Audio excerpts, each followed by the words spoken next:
A wife works like a maid for her husband. If she doesn't listen to him, they might get divorced. I'm really mad, I told someone.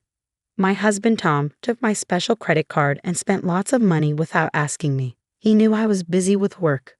They're on a vacation overseas. I feel really disrespected. I didn't answer Tom's phone call. Instead, I started planning how to get back at him. I'm Holly Smith. I used to be a famous actress in the USA. People all over the world loved me, and I even made it big in Hollywood. I was famous for many years. But then I got married to Tom, who used to be my manager and helper. He took care of everything for me, from my health to my personal life. He's still helping me with my fashion stores now. I quit acting 10 years ago when I was 21. When I decided to stop acting while I was still really famous, it caused a big stir in the media. Fans were coming to my house, and I was getting tons of letters begging me to keep going. Despite all the gossip and rumors, Tom and I got married happily, and everyone was supportive. Just before I quit acting, I started my own fashion brand. Now, Tom works for me in finance, and I focus on running the business, making sure our models do well. Everything seemed great, but lately Tom's been acting strange. He looks tired and defeated all the time at home. Tom, what's going on? You don't seem yourself. Is something wrong at work? I knew he didn't like talking about his problems, so I always checked in on him. It could be tiring, but he always helped me with my problems too, so I didn't mind. Even though I often felt annoyed, I always valued Tom's efforts. I'm tired of always being in the background, doing what you want, he suddenly said, surprising me. What's going on? You've never said anything like this before. I responded. Tom would sometimes vent his frustrations at me, but it was because he was stressed from work. He acted tough at his job, so maybe he had nowhere else to let off steam. I remembered how I used to snap at him when I was an actress, so I could empathize with how he felt. Still, his words caught me off guard, and I felt my voice trembling as I replied. I've been holding back. You're always busy, and I'm just here supporting you. Even though Tom earned more than most people, he was still just an employee in our company. I made more money, but I never thought it mattered who earned more in a marriage. His words surprised me. Even when you're home, you're always focused on work and hardly pay attention to me. When we go shopping, you just buy whatever you want. How do you think that makes me feel? Tom looked dissatisfied, his lips pressed together like a frustrated child. Honestly, his words irritated me. Most of our household expenses came from my income. His salary was his to spend as he pleased. As I reminded him, it was my way of thanking him for all his support and hard work. There were times when Tom supported me financially, especially when we didn't have much money. I wanted to thank him for all the times he put his own needs aside for me, even until I retired. It hurt to hear him sound ungrateful. The things I buy come from the savings I manage. If anything, I'm the one making sacrifices, I thought angrily. Holly, you have too much free time. I want more time off and to travel leisurely. The salary's good since I joined your company, but I never have time, he complained. When I left acting and started my own business, Tom said he'd keep managing actors. But when my business did well, he wanted to work with me. If I work with you, Holly, you won't be lonely. I want to be there for you, he said. I wanted to spend time with him, so I let him join. I never asked him to, so why was he acting like this? Wasn't our life good enough for him? Wasn't he being too selfish? As I thought this, Tom asked for time off to celebrate his parents' 60th anniversary. Can I have 2 weeks off to take them on a trip to Japan? He asked. They've never been, and I want to show them the tasty food and beautiful sights, he said. I braced myself for his response, but his request surprised me, leaving me feeling uneasy. 2 weeks off seemed like a simple request he could easily make it work without causing any trouble. Our company was fair, and taking time off wasn't usually a problem. Yet here he was, making a big deal about it and negotiating directly with me. Something felt off, but I couldn't pinpoint what. I tried to push aside my irritation and replied calmly, I'm fine with that, but it won't work this year. I have important events lined up, like a fashion show, and preparing for the Paris collection. Maybe we can plan it for next year when my schedule is more flexible. I want to be there for my in-laws' celebration, but work is really busy this year. I suggested a different date, but Tom refused with a smile. It's okay, we'll celebrate with my family. I just want some quality family time, he said. His words stung, suggesting that I was a burden. So, what do you think? Don't I deserve some time off too? Tom often spoke without thinking, and while it was one of his flaws, I accepted him as my partner, flaws and all. But I couldn't ignore how his words hurt me, even if he didn't mean it. Why does he talk to me like this? Doesn't he care about me? As I pondered, Tom interrupted. Hey Holly, are you listening to me? I owe a lot to Tom's parents. Even though I couldn't visit them often because of work, Tom's parents always treated me like their own daughter and praised my work. We're so lucky to have such a wonderful daughter, his mother said when I married into the family, and his father celebrated our marriage with joy. It was their 60th anniversary celebration, and I understood their desire to celebrate it this year. But how could I agree happily after being spoken to like that? It doesn't matter to me, take 1 week or 2, do as you like. I couldn't hide my anger and let it show. This seemed to upset Tom. He got up, visibly upset, and left the room without a word. We had been sleeping in separate bedrooms due to work, and from that day until his trip, we didn't see each other at all. Is that really true? Isn't your husband being too harsh? My secretary, noticing my unusual behavior the day Tom left for his trip, pressed me for details. She's an exceptional talent and has been supporting me since I started managing the company. As women, we often see eye to eye, and sometimes she's even more reliable than my husband. She's quick-witted yet caring, always there to support me when I'm down or about to make a mistake. I cherish her like family. She admires me like a real sister, and I often confide in her. Her honest and mature advice, beyond her years, is always valuable. And this time too, she noticed something was off about me and kindly showed concern. I hesitated at first about opening up, but realized keeping it in could affect my work. I decided to tell her everything that happened up to today. She furrowed her brow in anger. If I were you, I'd have given him a piece of my mind. You've been too soft on your husband, boss. I get that you love him, but you can't let him walk all over you. Her blunt advice, making me wonder who's older, hit me hard. In an environment where everyone tends to hold back from telling me things, she's the only one who treats me as an equal. I really appreciate her directness and the ease we have in our conversations. Being in a higher position often requires humility and restraint, so having someone who can speak honestly with me like she does is incredibly valuable. You're right. What should I do? I asked. Can't you call him? Why not talk after work today? Don't worry about ruining his trip. If things keep going like this, you might end up getting divorced. She urged me, sounding like an older sister, leaving me with no choice but to agree. As she suggested, I plan to call him right after work. He's in Japan, so there's a significant time difference of about 15 hours from the US. For example, if it's 5:00 p.m. here, it's 8:00 a.m. there, which should be around breakfast time. I had sent him an email earlier to let him know I needed to talk, so he should be expecting my call. I tried calling, hoping he would answer, but there was no response. Maybe he's still busy with everyone. I'll try again later. Despite calling every 30 minutes, there was still no answer. Worried, I decided to contact my mother-in-law to check on him. Hello, Holly, you must be tired. I'm sorry we went on this trip without you. We wanted you to come, but Tom insisted otherwise, she said. I knew Tom's mother used to be strict, but now she's much more caring and always worries about my busy schedule. It's okay. We're swamped at the company this year, so I couldn't make it. I'll make it up to you next year, all right? I assured her. Oh, don't worry about it. Just having this wonderful trip as a gift from you is more than enough for us. Her kind words surprised me. Wait, a gift? I asked, confused. She seemed surprised by my question, and then explained that Tom told them the trip was paid for by me since I couldn't join. I was shocked to hear this news. What? I exclaimed over the phone. My mother-in-law realized I didn't know anything about it from my reaction and quickly clarified.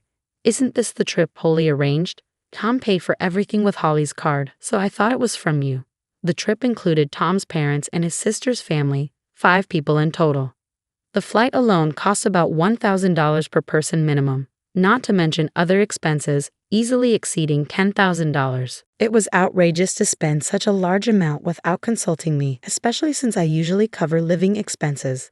Tom doesn't gamble or smoke, so his salary should be intact.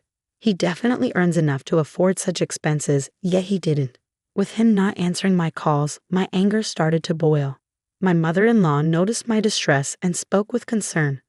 Holly, are you all right? We'll reimburse every cent. Tom insisted on covering everything, which seemed strange to us. My husband and I decided we'll repay you later. We miss you and plan to visit soon. This trip might have been a mistake. With these words, my mother-in-law tried to reassure me. You're not to blame. It's also your 6th celebration, so please use that money for your enjoyment. I'll make sure Tom pays you back, but could you tell me more about how the trip was planned? I'm curious about what Tom was thinking. It dawned on me that this trip must have been meticulously planned months ago, and Tom was using me without my knowledge. In that moment, suspicions about him started to creep in. Then my mother-in-law shared a shocking revelation. The trip was actually suggested by Tom's sister and her husband. To my surprise, it was Tom's sister and her husband, who had always criticized me, who initiated the trip. Tom's brother-in-law, an executive at my rival company, he looked down on me for being a female CEO because of his pride. Tom never stood up to his sister. The sight of Tom being so attentive to someone other than himself, especially M, must have caught my sister-in-law's attention, even though she's always had Tom under her thumb. I couldn't stand the fact that she could be offended by just a slightly friendly gesture from Tom. With their strong rivalry, my sister-in-law and her husband disliked me, and I tried my best to avoid dealing with them as much as possible. The couple, always competitive and disliking me, planned this trip, possibly convincing Tom to pick a fight and exclude me. They waited for the right moment to bring Tom along as a source of money. I'm sorry, I didn't know anything. Tom told me you were busy and asked us not to contact you directly. If my unsuspecting in-laws and I were to communicate, it would reveal the plan, potentially causing problems in our marriage. To prevent this, Tom had to restrict his parents' actions in advance. For my in-laws, who didn't understand how busy I was, Tom's advice was final. They decided to follow his instructions and express their gratitude when they returned. Holly, did you give Tom a card or something? He was paying with a black card I've never seen before, my father-in-law asked, sounding hurried as if he had been eavesdropping. He brought up something that had been on my mind the moment he mentioned a black card. I checked my safe. The black card he referred to was the company's crucial black card, accessible only by Tom and me, who knew the safe's password. I never imagined Tom would stoop to embezzlement, but the card that should have been there was missing. With Tom overseeing finance, it was easy for him to manipulate records and misuse company funds. When I realized this, my anger reached its peak, and I shared the story with my in-laws. They must have been shocked. My mother-in-law turned pale and panicked, saying, "What should we do? Are we involved in this embezzlement? We'll return with Tom immediately. We're just as guilty as he is, even if unknowingly. We'll face the consequences once we're back." My father-in-law, a man of strong responsibility, said. I shook my head, rejecting his words. This was all orchestrated by Tom's sister's family and Tom himself. My in-laws are not to blame. They were just manipulated by Tom. They're not at fault, but I can't let them off the hook. We don't need punishment, but could you help me with something? I've turned a blind eye to Tom's actions until now, and that's my fault. He's taking advantage of me, thinking he can get away with just an apology. This isn't just a marital issue, it's a company issue. We need to teach him a lesson. All right, we'll do whatever we can to help. So we began plotting a revenge plan. I was surprised by my own cunning, but my love for Tom had died. Now only hatred and anger surged through me. Initially, my in-laws were hesitant about this drastic plan, but they also felt responsible for Tom as his parents, and eventually they resolved to support me. As parents, they agreed to be my allies. Amidst this discussion, Tom unexpectedly called. I ended the call with my in-laws and answered Tom's. What's up? We're enjoying a family-only trip. So what's this important talk about? Tom's sarcastic tone only fueled my irritation. You took your time calling. Did you go a little wild, huh? No way. Just having drinks at a nearby bar with Mom and Dad. This confirmed he was lying. I had just spoken to his parents, and there was no noise of a bar in the background. Besides, they had no reason to lie to me. His words erased all the time and trust we had built, and my feelings for him cooled entirely. Oh, really? By the way, Tom, you haven't been tampering with the company's expenses, have you? His demeanor instantly changed at my unexpected question. What's that all about? His usually light-hearted tone turned dead serious. Was this his true nature? Seeing his attitude shift as if he now saw me as an enemy, I faced him with equal firmness. Just checking since there will be an audit at the company soon. Are you suspecting me? His defensive reaction betrayed his guilt. I couldn't help but chuckle at his feeble response. What's the matter? I was just asking. And now you're talking about suspicion. Have you done something wrong? No, anyway, the house better not be a mess when I get back, okay? Realizing he was only making himself look more suspicious, he quickly changed the subject. His actions only served to raise more suspicion. I almost found his foolishness impressive. Who knows? I've been busy with work too. Cut me some slack. I hate returning to a dirty house full of bugs. They say a wife is her husband's maid. Disobey and it's divorce. Even our executive says that to his wife. Looks like I might have to do the same, huh? You wouldn't want that, so keep the house clean. I had never seen him get along with the executive. His current words were likely his own thoughts, but aware of his weaker position, he used the third person to express them. His pitiful attempt made me sigh. Sure, I'll keep that in mind. There was no need for further conversation. Tom clearly looked down on me, even resorting to embezzling company funds. Embezzlement is a serious crime, and I could report him to the police. No mercy, even for a spouse. But that alone wouldn't satisfy me. After ending the call with Tom, I immediately made a certain phone call. The next day, while busy preparing for the fashion show, I was bombarded with calls. Of course, it was Tom. I noticed his calls late at night while I was out for a reason, accompanied by my secretary. Luckily, she was driving, so I answered Tom's call. You're late. What have you been doing? His voice was more agitated than I'd ever heard, surprising both my secretary and me, who were listening on speaker. What do you mean? I was working. Did you do something yesterday? Do something like what? Don't play dumb. Tell me the truth. What did you do? Tom was in complete panic, and in the background, I could hear several Japanese men confronting him, along with my sister-in-law and her husband. Sounds noisy. Is everything okay? No, it's just… Tom, who had been blustering, suddenly began to stammer. He realized that admitting anything would put him in a very disadvantageous position. His odd behavior prompted me to reveal what I had done the day before, as it was time to make him taste despair. Too bad, Tom. You were supposed to be having a blast in Japan. But it seems your dream turned into a nightmare overnight. Huh?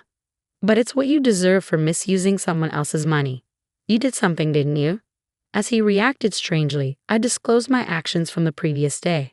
I reached out to the president of the credit card company I had a long-standing relationship with, even though it was after hours. He agreed to assist me immediately. He promptly suspended the company's credit card. When a credit card is misused, the company isn't obligated to pay the store, leaving the store at a loss. However, since Tom had arranged to pay the entire bill at checkout, with the card blocked, he couldn't settle the payment and was now facing interrogation by the hotel receptionists. Tom, Mom, and Dad have already checked out. The taxi I arranged for them has left with them. So there's no one coming to pick you up. My sister-in-law, feeling trapped, bombarded Tom, asking what to do next. Hearing this, Tom panicked even more and directed his anger at me. How could you do this and think it's okay? Are you ready for a divorce? Fine. I'd rather not be married to someone who embezzles company funds. I've already spoken to a lawyer, and we're proceeding with divorce proceedings. What? Tom was visibly shaken by my calm demeanor. I've overlooked so much of your behavior, Tom. There was a time when you supported my work, and I appreciated that. But I've reached my limit. My patience has run out. That can't be. Realizing he was in a dire situation, Tom finally understood my anger and let out a pitiful cry. The receptionist relentlessly demanded payment from Tom and his group, who were now cornered in despair. But none of them could speak Japanese, relying on a guide for communication. Listening to their plight, I suggested switching the call to me. No one there speaks Japanese, right? Let me talk to them for you. You're going to help? Of course. Tom must have thought I had a change of heart.